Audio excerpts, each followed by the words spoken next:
और चलिए उत्तराखंड की खबरों में आगे बढ़ेंगे। सबसे पहले बात करेंगे चमोली की, जहां से बड़ी खबर मिल रही है। नंदा नगर घाट के सरपानी इलाके में कल देर रात आकाशीय बिजली गिरने से 2 लोगों की मौत हो गई है। बताया जा रहा है कि आकाशीय बिजली गिरने से दोनों को इलाज के लिए सीएससी घाट लाया गया, क्योंकि दोनों झुलस गए थे, जहां डॉक्टरों ने उन्हें मृत घोषित कर दिया। तो एक बड़ी खबर आपको बता रहे हैं, आकाशीय बिजली गिरने से 2 लोग झुलस गए। अस्पताल जब पहुंचाया गया तो डॉक्टरों ने मृत घोषित कर दिया। तो नंदानगर घाट का ये मामला है, और जहां आकाशीय बिजली गिरी और 2 लोगों की मौत हो गई है।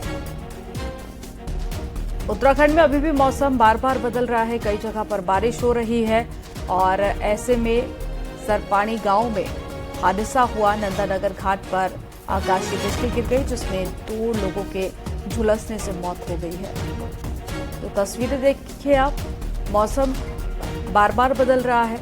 इससे पहले मौसम विभाग की तरफ से अलर्ट भी जारी किया गया था कई इलाकों में, जहां पर तेज बारिश का येलो अलर्ट भी जारी किया गया। और ऐसे में कई जगह पर लोग पानी से परेशान हैं, तो वहीं कई जगह पर आकाशीय बिजली गिरने की भी जानकारी मिल रही है। ऐसे में जो ताज़ा मामला सामने आया वो नंदानगर घाट का है, जहां पर आकाशीय बिजली गिरी और 2 लोगों की मौत हो गई। तो उत्तराखंड के बदलते मौसम के लिहाज से प्रशासन भी अलर्ट मोड पर है, और ऐसे में लोगों को भी चेतावनी दी जा रही है। और ज्यादा जानकारी के साथ में नितिन सेमवाल लाइव जुड़ गए हैं। नितिन, बार बार मौसम बदल रहा है, पहले लोगों के लिए यही मुसीबत बना हुआ था, अब आकाशीय बिजली गिरने से 2 लोगों की मौत हो गई है। क्या ज्यादा जानकारी आपके पास? जी, अगर मौसम की बात करें तो कल देर रात को अचानक चमोली जनपद के कुछ इलाकों में मौसम बदला था। तेज बिजली की कड़कड़ाहट हो रही थी, और उसी बीच लगभग 11 बजे के आसपास की ये पूरी घटना बताई जा रही है। नंदप्रयाग घाट क्षेत्र के सरपानी एक गांव है, और वहां पर अचानक आकाशीय बिजली गिरने से उसकी चपेट में एक महिला और एक पुरुष आ गए, जिसके बाद उनको अस्पताल लाया गया, लेकिन वहां पे डॉक्टरों ने उनको मृत घोषित कर दिया। अभी तक पुलिस ने शव का पंचनामा कर दिया है नंदानगर घाट में, और शवों को परिजनों को सौंप दिया गया है। लेकिन जिस तरीके से मौसम बदल रहा है, उससे कहीं ना कहीं मुश्किलें पहाड़ों में लगातार बढ़ती चली जा रही है। पहले बरसात के दौरान लोग परेशान रहे, और अब आकाशीय बिजली गिरने की वजह से लोग परेशान दिखाई दे रहे हैं। जी, दोहरी मार कह सकते हैं, क्योंकि इससे पहले लोग बदलते मौसम की वजह से परेशान थे। तमाम जानकारी साझा करने के लिए बहुत शुक्रिया नितिन आपका। चलिए खबरों में आगे बढ़ते हैं। खबर चमोली से, जहां पर कोतवाली जोशी मठ बेलाकुची में एक युवक खाई में गिर गया, जिसकी सूचना पर पहुंची पुलिस ने अंधेरे के बीच खाई में गिरे युवक के लिए देवदूत बनकर बचाया है। कड़ी मशक्कत के बाद बाहर निकाला युवक को। बताया जा रहा है 4 धाम की यात्रा पर आया था युवक, अचानक से पैर फिसलने से खाई में गिर गया। घायल विनोद विश्वकर्मा दिल्ली के रजौरी गार्डन के सागरपुर का रहने वाला है। एक्सक्लूसिव तस्वीर इस वक्त आप देख रहे हैं, और देर रात की ये पूरी घटना बताई जा रही है, लेकिन पुलिस टीम ने, प्रशासन ने देवदूत बनकर उस युवक को बचाया है।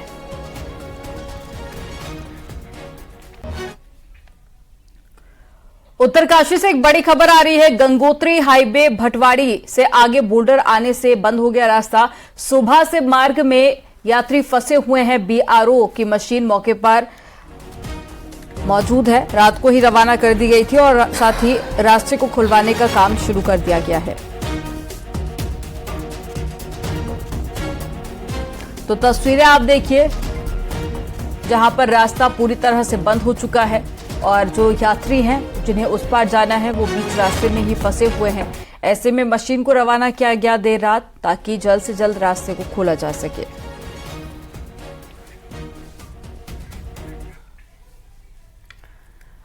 और देहरादून से बड़ी खबर, यहां पर आवारा सांड ने बुजुर्ग शख्स पर हमला बोल दिया, और इस हमले में शख्स की मौके पर ही मौत हो गई। 80 साल के राधेश्याम हरियावाली कला के धोलास गांव के रहने वाले थे, और यहां पर 4 आवारा सांडों का आतंक चल रहा है। इस बीच रास्ते में सांड ने 80 साल के बुजुर्ग पर हमला कर दिया और पेट में सींग घुसा दिया, जिससे मौके पर ही उनकी मौत हो गई। जबकि सांड ने एक और शख्स को घायल किया है। कई दिन से इलाके में सांडों की दहशत है।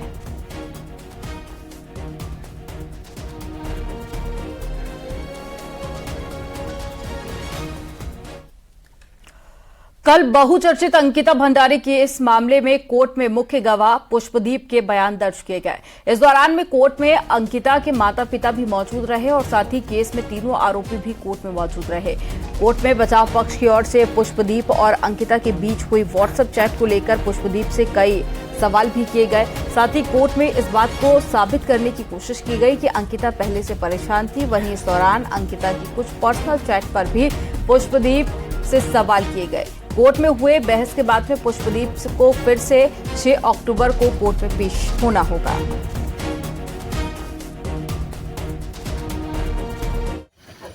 अब देखो, जो आज पुष्पदीप के जो बयान हुए उससे ये साबित होता है कि इन्होंने उसको मारा है और उसके बाद नहर में फेंका है। और दूसरा कि अभी इसके पूरे बयान अभी यहाँ पे दर्ज नहीं हुए हैं। जो इसके बयान उसे दर्ज हुए लेकिन क्रॉस मार्किंग चल रही है। जो जब उसकी नियुक्ति हुई थी 28 अगस्त को उसकी नियुक्ति हुई थी और ये 18 सितंबर तक हुई, उसके संबंध में इन्होंने चार्टें निकालनी थी। 4 दिन का लंदन दौरा पूरा करके उत्तराखंड के मुख्यमंत्री पुष्कर सिंह धामी शुक्रवार को दिल्ली पहुंचे। उत्तराखंड ग्लोबल इन्वेस्टर समिट से पहले लंदन में मुख्यमंत्री ने प्रदेश में लगभग 12,000 करोड़ के निवेश पर सफलता हासिल की और लंदन में कयान जेट समूह के साथ 4500 करोड़, पोमा ग्रुप के साथ 2000 करोड़ रुपए का एमओयू साइन हुआ है। 1000 करोड़ रुपए का उषा ब्रेको के साथ, 2000 करोड़ रुपए का आकर ग्रुप के साथ और फिरा बार्सिलोना के साथ 1000 करोड़ रुपए का एमओयू साइन हुआ है। इसके साथ ही दूसरा अन्य कंपनियों के साथ भी 1500 करोड़ का एमओयू साइन हुआ है।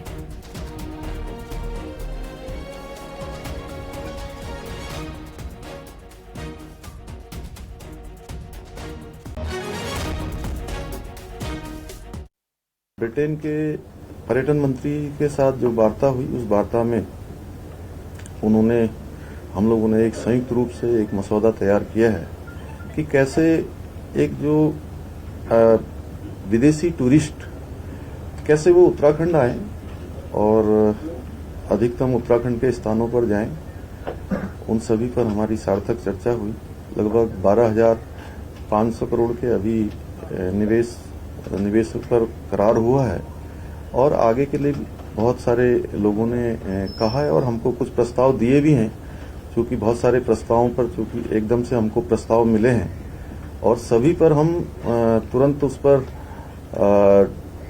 निर्णय नहीं कर सकते थे, क्योंकि कुछ आकलन भी करना होता है। तो उनके आकलन करने के बाद और हमें पूरी उम्मीद है कि जो हमारी 8 और 9 दिसंबर को ग्लोबल इन्वेस्टर समिट का समारोह होगा, तब तक एक बड़ी मात्रा में हमको लोगों के निवेश प्राप्त हो जाएंगे और हमारी ग्राउंडिंग भी हो जाएगी। 2 महीने बाद देहरादून में होने जा रहे ग्लोबल इन्वेस्टर समिट की जोर शोर से तैयारियां शुरू हो गई हैं।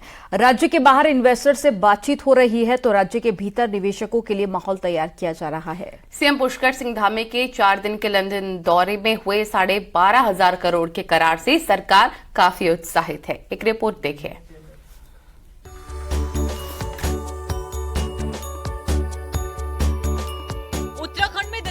आयोजित होने जा रहे ग्लोबल इन्वेस्टर समिट से पहले ही दिल्ली में हुए कर्टन रेजर से लंदन दौरे पर करीब 1 महीने में सरकार 20,000 करोड़ रुपए के इन्वेस्टर्स की ग्राउंडिंग कर चुकी है। खास बात यह है कि निवेश का ये करार सरकार ने राज्य की जरूरतों के मुताबिक किया है, जिसे पर्यटन, रोजगार और राज्य की आर्थिकी के लिहाज से एक माइलस्टोन माना जा रहा है। फिर चाहे वो प्रोमा ग्रुप के साथ करार हो या उषा ब्रेको के साथ, दोनों ग्रुप राज्य में रोपवे के क्षेत्र में निवेश करेंगे, जिससे इको फ्रेंडली टूरिज्म को पंख लगेंगे। राज्य में दर्जनों स्थानों पर रोपवे पहले से प्रस्तावित है। कयान जेट ग्रुप के साथ औली, दयारा बुग्याल और मुंसियारी जैसे क्षेत्रों में स्किंगिंग रिजॉर्ट प्रोजेक्ट्स विकसित करने पर करार हुआ है, जिससे इन जगहों पर पर्यटन गतिविधियां बढ़ जाएंगी। आगर ग्रुप लिथियम बैटरी की फैक्ट्री लगाएगा, जो कि भविष्य की जरूरत है। इससे रोजगार के साथ रेवेन्यू भी मिलेगा। वहीं भारत में महिंद्रा ग्रुप ने पर्यटन के क्षेत्र में उत्तराखंड सरकार के साथ 1,000 करोड़ का एमओयू साइन किया है। महिंद्रा ग्रुप प्रदेश में 5 बड़े रिजॉर्ट्स में निवेश करेगा। प्रदेश के लिए बहुत पॉजिटिव डेवलपमेंट है क्योंकि जैसे हमारा कर्टन रेजर के वक्त हमारा आईटीसी के साथ महिंद्रा एंड महिंद्रा ग्रुप और लोगों के साथ हमारे एमओयू साइन हुए थे। अच्छी बात ये भी है कि हम इको फ्रेंडली जो हमारा इन्वेस्टमेंट होगा वो और फायदेमंद होगा। जैसे पोमा कंपनी से हमारा रोपवे बनाने का करार हुआ है और इसी प्रकार दूसरी कंपनियों से करार हुआ है जो बिल्कुल हमारे यहाँ के पर्यावरण को देखते हुए वो सब यहाँ पे इन्वेस्टमेंट करने वाले हैं। 1 महीना और 20,000 करोड़ के निवेश का करार, इसके लिए लंबे समय से जमीन तैयार की जा रही थी। सरकार ने हाल के दिनों में जहां अपनी 27 पॉलिसी में सुधार किया, वहीं 3 नई पॉलिसी भी सरकार लेकर आई है। अब दिल्ली समेत पूरे देश में 7 रोड शो होने हैं, जबकि खुद सीएम दुबई और अबू धाबी का दौरा करेंगे। देहरादून से न्यूज 18 के लिए सुनील नवप्रभात की रिपोर्ट। पूर्व मुख्यमंत्री हरीश रावत कल रुड़की के झबरेड़ा पहुंची, जहां उन्होंने किसान सम्मान यात्रा की शुरुआत की। उन्होंने सरकार से मांग की है कि गन्ने का खरीद मूल्य 425 रुपए से ज्यादा होना चाहिए। साथ ही इकबालपुर शुगर मिल पर बकाया गन्ना भुगतान को जल्द देने की मांग की। हरीश रावत ने मांग की है कि किसानों को जो नुकसान हुआ है उसका मुआवजा 1100 रुपए बीघा से बढ़कर 10,000 रुपए प्रति बीघा किया जाए।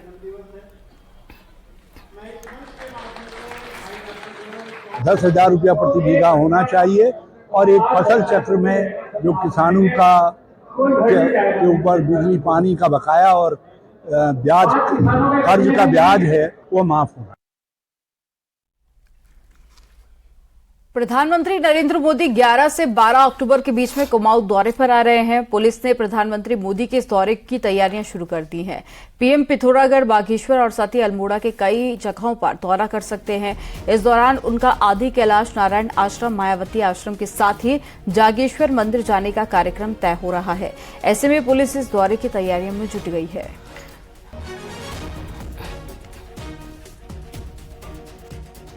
जो विजिट है उसके लिए हमने अपना होमवर्क पूरा कर लिया है और जब एग्जैक्ट प्रोग्राम हमारा आ जाएगा उसके बाद हम उसमें पूरा अपना डिटेल हमारी तैयारी पूरी है। और हरिद्वार पुलिस को एक बड़ी कामयाबी हाथ लगी है। CIU और रानीपुर कोतवाली पुलिस ने 272 ग्राम स्मैक के साथ एक युवक को गिरफ्तार किया है। स्मैक की कीमत करीब 27 लाख बताई जा रही है। पकड़ा गया युवक सिडकुल की एक फैक्ट्री में काम करता है, जबकि उसका भाई नशे का नेटवर्क संभालता है। बताया जा रहा है कि नशे की एक खेप यूपी के बरेली से सप्लाई के लिए लाई गई थी। पकड़ा गया आरोपी बिजनौर जिले का रहने वाला है। पुलिस आरोपी के भाई की भी तलाश कर रही है।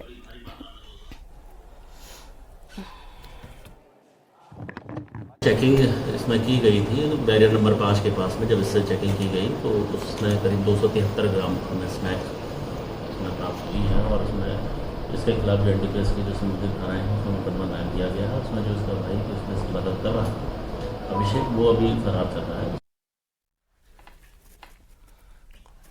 नैनीताल के भारतीय शहीद सैनिक स्कूल को बड़ी उपलब्धि हाथ लगी है। स्कूल के एनएसएस कार्यक्रम अधिकारी रेणु बिष्ट को समाज में बेहतरीन काम के लिए राष्ट्रपति ने सम्मानित किया है। ये पुरस्कार इनको कोविड के दौरान उत्कृष्ट कार्य और साथ ही एनएसएस में कैंप के दौरान समाज में स्वच्छता और वन्य जीव संरक्षण और साथ ही पर्यावरण के साथ में बालिका शिक्षा को बढ़ावा देने के लिए मिला है।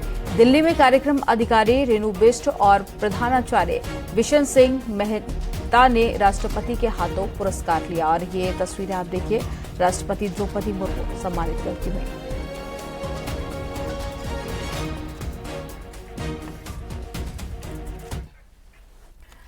प्राकृतिक आपदा के लिहाज से बागेश्वर बेहद संवेदनशील जिला है। खड़िया खनन से जहां पर पर्यावरण को काफी नुकसान पहुंच रहा है, वहीं पर्यावरण के नियमों को भी ताक पर रखा जा रहा है। एक रिपोर्ट आपको दिखाते हैं।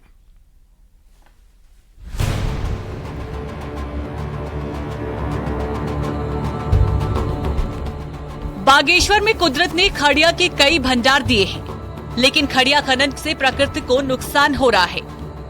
वहीं खड़िया खनन से होने वाले नुकसान को कम करने के लिए कई योजनाएं बनाई गई, जिसमें मॉनसून सीजन के दौरान खनन क्षेत्र के आसपास पेड़ लगाने की भी एक योजना है। लेकिन पर्यावरण प्रेमियों की माने तो अब तक मात्र 10% भी पेड़ यहाँ नहीं लगे।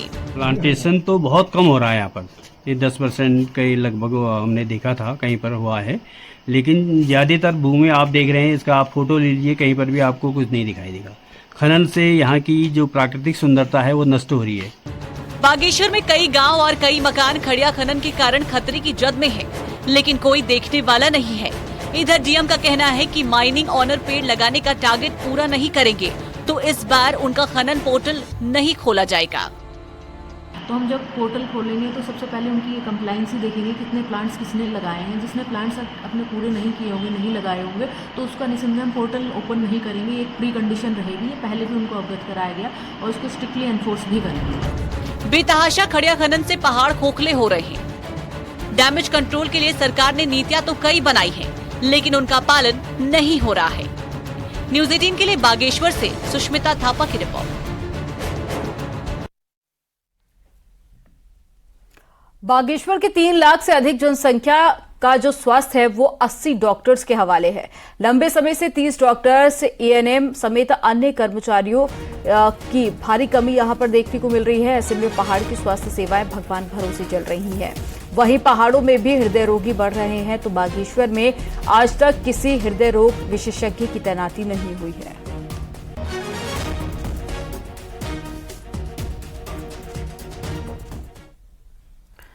उत्तराखंड रोडवेज में कर्मचारियों ने 3 अक्टूबर से चरणबद्ध आंदोलन का ऐलान कर दिया है। उसके बाद 10 अक्टूबर से पूर्णकालिक बहिष्कार भी किया जाएगा।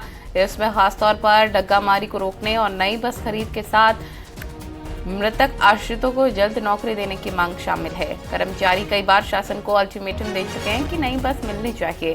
रिटायर हो चुकी बसें कभी भी हादसे का शिकार हो चुकी हैं और खटारा बसों में ही सवारियां ढोने को कर्मचारी मजबूर हो गए हैं। वहीं अधिकारियों का कहना है कि कोई डग्गामारी नहीं हो रही है और कर्मचारियों की शिकायत पहले भी आई है, इसकी जांच की गई है। इस साल अब तक रोडवेज कर्मचारी 4 बार आंदोलन का ऐलान कर चुके हैं।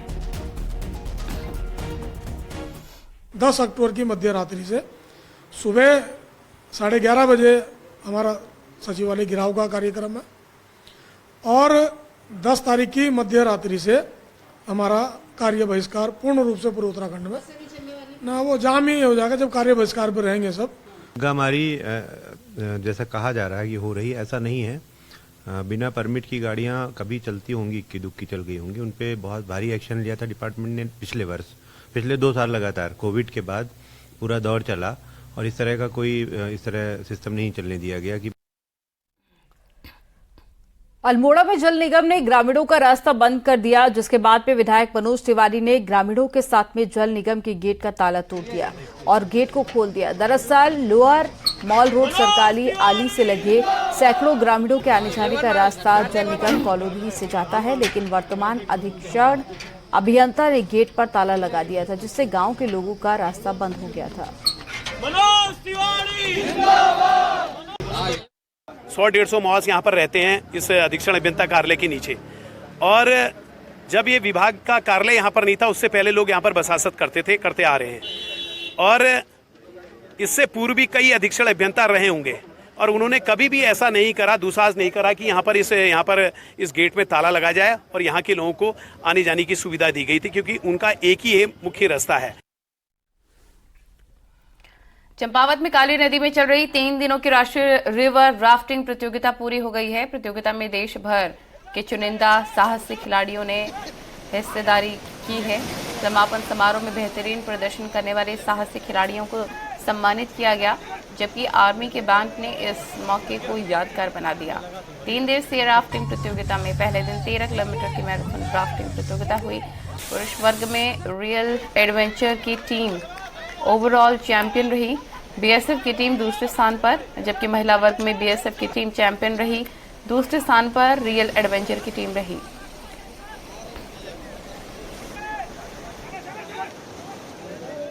एक अनएक्सप्लोर्ड एरिया है जो हमारे उत्तराखंड का, और यहाँ पर जो एडवेंचर स्पोर्ट्स की जो है काफ़ी संभावना है, चाहे वो एक्वा स्पोर्ट्स है, चाहे ग्लाइडिंग है। स्थापित करने चाहिए जो लोकल हैं यहाँ के, उनके अंदर जो टैलेंट है, जो प्रतिभा है, उसको जो है उजागर करना चाहिए। रामनगर कॉर्बेट नेशनल पार्क में पर्यटकों के लिए बढ़ाए गए शुल्क का विरोध जारी है।